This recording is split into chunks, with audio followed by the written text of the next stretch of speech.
అబ్రాహాము యెహోవా యందు నమ్మిక ఉంచెను, అది అతనికి నీతిగా ఎంచబడెను అని ఈ విధంగా మనకు అబ్రాహాం గురించి అనేక విషయాలు మనము విన్నాం.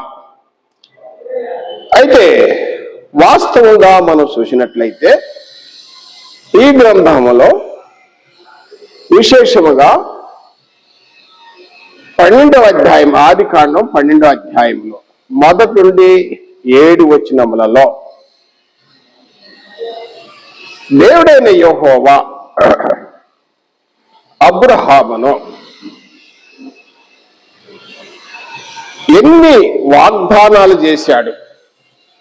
ఇది ప్రశ్న.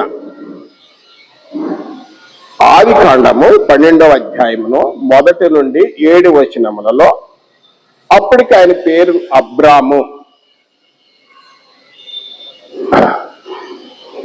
అబ్రహాముకు దేవుడు ఏ వాగ్దానములు చేశాడు? ఈ వచనాలలో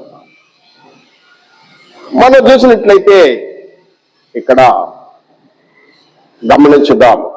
3 వాగ్దానాలు చేశాడు. ఒకటి,